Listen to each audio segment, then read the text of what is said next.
Hey kids, today I'm going to talk about the Great Emu War. So here's what happened, right? Our story begins in Australia, home of the upside down whopper. The year is 1932. A very large chunk of the country's population lives on homesteads, just putting seeds in the ground and waiting for food to show up, you know. But their lives are hard. Firstly, Australian soil kind of blows. It's pretty terrible for farming. Like on a scale from Margaret Thatcher's corpse to Octomom, Australia's soil is a solid Hillary Clinton in fertility. Secondly, the whole Great Depression thing's going on, which automatically makes everything suck worse. And third, and possibly most important, is the emu infestation. These gangly dill holes were all over the place, just walking on crops and crapping on crops and crapping on walks and cropping on craps and crabbing on docks and captain on the rocks. You get the idea. So the government evaluated the situation. They were like, well, let's weigh our options here. As a government, we could start spending even more money to secure the welfare of our citizens through this socioeconomic crisis, money that we barely even have. Or, alternatively, we could just start fucking slaughtering emus so at least it looks like we're helping. So that's what they did. Major G.P.W. Meredith of the Australian military was put in command of the operation, and he had a total of 2 soldiers at his disposal, each of which had a light machine gun. Additionally, the pair was given a total of 10,000 rounds of ammunition to be spent on taking out emus. So on paper that sounds like a piece of cake. They're basically just big turkeys on stilts, so how hard could it be?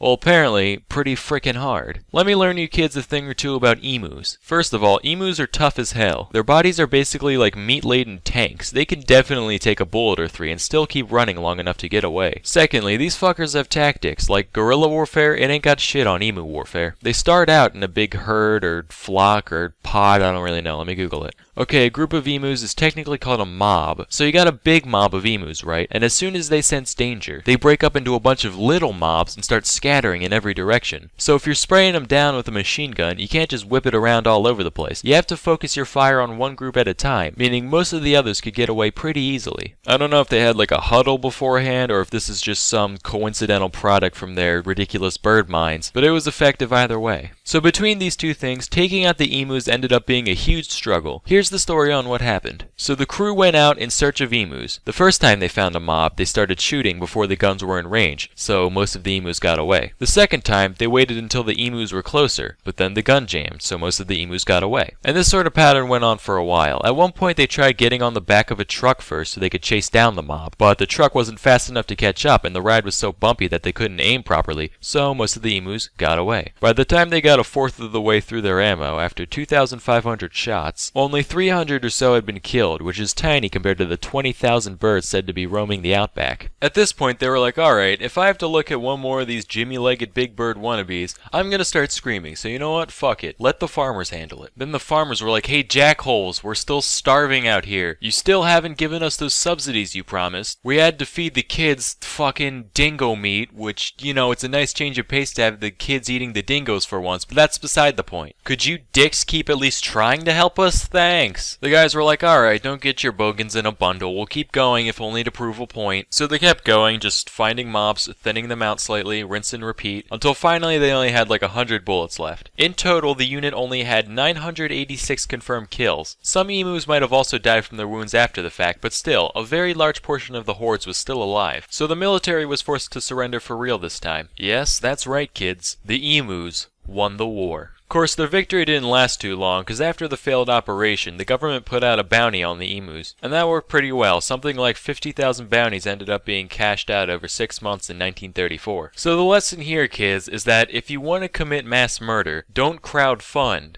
crowdsource. Anyway, till next time, I'm Salmonella, and thank you for watching.